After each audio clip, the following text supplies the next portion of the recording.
O Em Nome dos Pais é uma busca, né? Eu tenho tentado falar um pouco sobre essa história, que, na verdade, é uma história de amor. Pode parecer que não é, mas é uma história de amor de um filho por seus pais. Quando eu tinha 12 anos, eu tive uma conversa solene, para mim, pelo menos foi solene, com meu pai, o Marcelo Neto, e ele me contou, olha, a gente foi preso. E isso ficou muito marcado, né? Desde esse dia, eu meio que fui preso por essa história. Nessa conversa, ele me disse que o chefe do partido, no Espírito Santo, onde eles foram presos, delatou todo mundo, ou seja, era o chefe que acabou entregando todos os nomes aos militares. E esse nome, o nome desse delator, ele me puxa para a história, muito porque o meu codinome, o codinome do meu pai, Marcelo, era Mateus, e ele me conta nessa história que esse chefe do partido deu o codinome para ele de Mateus. Isso, obviamente, me marcou, porque a partir daí eu percebo que o meu nome nasce dessa história. Então, isso fica comigo desde a infância. Nesse primeiro momento, eles não falam das torturas, né? Meus pais foram torturados num quartel do Exército, lá no Espírito Santo, que é o 38º Batalhão de Infantaria. E eu, aos poucos, fui tirando as informações deles. Na verdade, ela é uma história que não tem respostas fáceis nem dentro de casa, né, nem na pesquisa que eu fiz já como jornalista. E essa foi uma questão, porque eu virei repórter em Brasília e ficava com aquela questão, mas e a minha história? E um livro nasce quando eu tenho acesso a um processo que estava arquivado no Superior Tribunal Militar. Há muitos anos eu tenho acesso a esse processo, em 2004, mas ele já estava arquivado há muitos anos, lá desde 1979. E, a partir desse momento, eu começo a perceber que lá tinham muitas das respostas que eu procurava estavam lá. Por exemplo, o nome desse delator. A primeira parte do livro é muito essa busca do delator. A segunda parte, a terceira parte, eu vou atrás dos militares que atuaram no processo, que atuaram no inquérito policial militar e que atuaram nas prisões e até na tortura. Tem um capítulo que é frente a frente com o torturador. E eu falo na apresentação do livro que essa busca pelos militares foi a mais difícil, pela forma como o país resolveu lidar com essa história. O Estado Democrático de Direito não respondeu às questões que deveriam ter sido respondidas aos familiares, né? E eu trato disso um pouco no livro, porque existem crimes contra os direitos humanos que foram cometidos naquele período. A minha busca, na verdade, é tentar fazer esse retrato não só também do momento da prisão e da tortura, que é o olho do furacão, né? Mas é também a de fazer, de contar como era viver naquele período, como aqueles jovens se sentiam proscritos, né, no seu próprio país.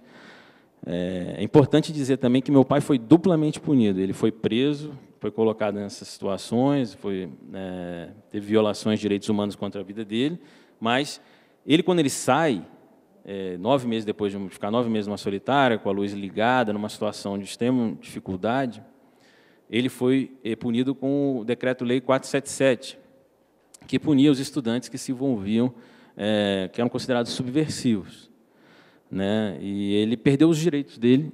Ele estava no 4º ano de medicina, nunca pôde realizar o sonho de ser médico.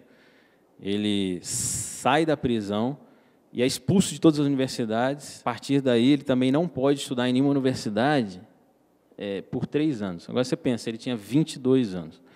Meu pai estava em formação, minha mãe tinha 19 anos, né? Eles estavam em formação. Também é importante dizer que ainda há vetos das Forças Armadas, e eu tenho um não agradecimento no livro. Eu pedi documentos específicos sobre o caso dos meus pais. Existe um documento que chama Boletim Interno. Ele registra a entrada e saída dos militares no quartel no dia que eles foram presos e torturados.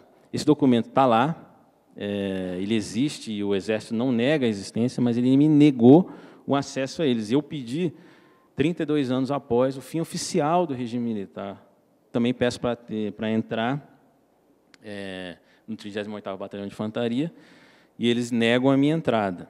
E eles me deram uma resposta via lei de acesso à informação, que é assim, olha, não há nada que possa trazer a memória dos seus pais aqui dentro. Então, é como se eles quisessem escolher a memória que se deve ter daquele local. E agora, falando como filho, eu ainda, já numa segunda geração, espero um pedido de desculpas das Forças Armadas. Esse pedido de desculpas ele não é para humilhar, esse pedido de desculpas é muito claro, porque é assim que se reconstrói uma sociedade. E é preciso fechar essa história de alguma forma. É importante dizer que o Superior Tribunal Militar, ele não, no início, não me dá acesso a esses documentos, né? Eu passo muito tempo atrás, eles não queriam me entregar, e eles falam que são informações pessoais. Eu digo exatamente, são informações pessoais dos meus pais, as quais eu tenho o direito de saber, não? E naquela época, em 2004, a resposta foi não, você não pode. Mas, com o tempo, eu consigo, através meus pais pedem para liberar o meu acesso, e eu começo a ter acesso ao processo, parte do processo, tudo que era relacionado aos meus pais. Depois foi a luta de conseguir acesso ao processo inteiro. E eu consigo, e hoje o Superior Tribunal Militar ele me ajudou muito, na verdade. Isso mudou, a cultura, pelo menos do Superior Tribunal Militar, mudou muito, porque daquele tempo que não se tinha acesso, eles não deixavam ter acesso, e hoje em dia eu chego lá, eu entro, eu posso ter acesso a esse e todos os outros processos. Eles me deram cópia digital, cópia... Então, esse processo, na verdade, eu parto. Mas eu consigo, por exemplo, para dar um exemplo, eu consigo descobrir quem foi um dos torturadores dos meus pais, que foi o coronel Paulo Malhães. Por quê? Porque, primeiro, eles tinham na lembrança dele o codinome, porque os militares também tinham alguns codinomes, eles que atuavam na área de inteligência, e o codinome do Paulo Malhães era Dr. Pablo. Né? Ele era o único que usava o Dr. Pablo, ele era o único que usava animais, né, nas sessões de tortura. E aí eu vou fechando o cerco com a memória deles e mostrando as fotos. Alguns presos de Vitória reconhecem. Então, esse grupo sai do Rio de Janeiro para torturar lá. E aí a informação final eu consegui também num documento militar, que chama Folha de Alterações. Todo militar ele tem a folha de alterações, e nessa folha de alterações é como se fosse... tem um histórico da vida militar do militar, e esse histórico ele registra onde ele estava em cada período. E aí eu consigo ter acesso à folha de alterações do Paulo Malhães, que não foi fácil também, e lá está registrado onde ele estava naquela data. E era justamente lá num quartel do Espírito Santo. Em 1972, o Brasil cresceu 11,9%. Essa era a realidade, vocês sabem. 73 foi espantosos 14%. Em meio a esse contexto de crescimento gigantesco, a repressão àqueles que divergiam e lutavam contra o regime militar já tinha se profissionalizado. Então, Paulo Malhães, que é esse, era um dos grandes líderes, né? Já tinham se profissionalizado, já tinham feito seus líderes. E o Paulo Malhães era um desses líderes, né? Então, o grupo de Vitória ele foi torturado tanto pelos militares do Espírito Santo, que trabalhavam no Serviço de Informação, S2, e eu revelo também o nome do militar que era o chefe, o livro revela, mas o grupo que vem do Rio de Janeiro já eram profissionalizados nessa questão da tortura. Então, eles se dividem lá, fica muito claro pelo relato dos presos. Tem a minha mãe, ela sofreu algumas torturas, ela foi colocada numa sala escura com uma jiboia, que era a marca registrada do Paulo Malhães, na verdade, que deu outra pista, e ela despiram ela ficou nua e colocaram ela nessa sala escura com uma jiboia. Ela não sabe quanto tempo ela ficou ali, ela perdeu a noção do tempo. Essa foi uma das torturas. Meu pai, ele foi... toda vez que eu falo com algum outro militante daquele período, que estava ali no Espírito Santo, todos eles falam, seu pai foi muito torturado. Eu ouvi essa frase diversas vezes, eu ressalto ela no livro, porque eu ouvi isso de várias pessoas. E meu pai, até hoje, ele não consegue contar. Ele fez o seguinte para mim, ele me contou como foram aquilo que ele lembra. Então, ele lembra que chegou lá, e ficou entre 4 e 5 dias sendo espancado numa sala. Ele não lembra de ter sido tirado para ir no banheiro, perdeu também a noção. Ele lembra que não tinha banheiro nessa sala. e ele lembra que tinha um quadro pintado do Duque de Caxias, ele lembra disso, patrono do Exército, e era uma sala que não tinha mais nada a não ser essa cadeira, e ele ficava lá sendo espancado por grupos que se revezavam. E as perguntas eram feitas e reiteradas como se nunca tivessem sido feitas. E aí começava o espancamento de novo. E ele lembra de ter acordado algumas vezes no chão, apagado, com eles voltando ao espancamento, porque ele tinha dormido na cadeira e tinha caído. Então, essa foi a situação. Tem um preso que chama Jorge Luiz de Souza, ele recebeu choques elétricos. Então, você percebe que, como foi o grupo sendo preso todo junto, então eles iam sendo separados. Meu pai ficou nessa sala do espancamento, minha mãe foi colocada nessa sala da jiboia, o Jorge Luiz sofreu choques elétricos, até uma hora que ele perde o sentido, e ele tem a impressão de que ele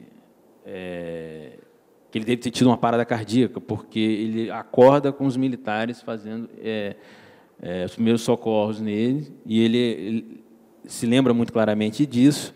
Depois que ele volta a ser torturado. Então, eles fizeram a massagem cardíaca para que ele voltasse depois a ser torturado.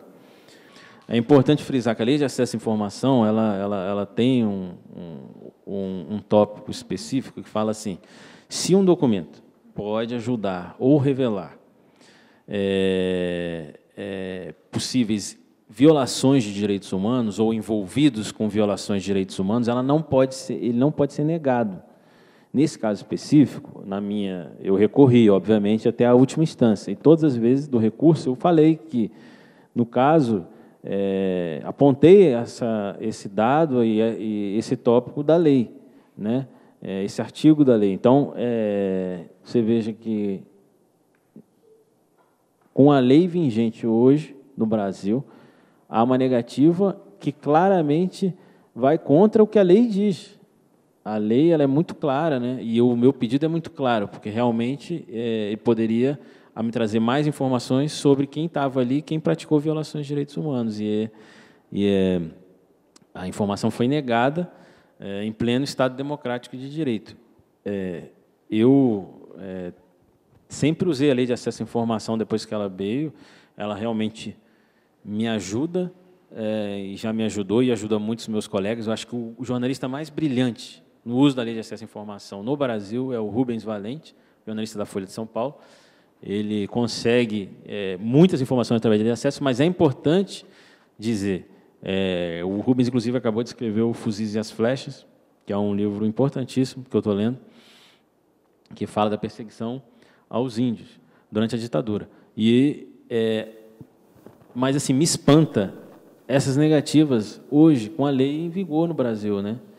Isso, para mim, também é um reflexo da forma como nós, sociedade brasileira, resolvemos, e como o Estado Democrático de Direito resolveu lidar com esse assunto pós-ditadura, não pós-ditadura, como o Brasil decidiu lidar com esse assunto, que abre brecha para esse tipo de negativa que não poderia ser feita, na realidade.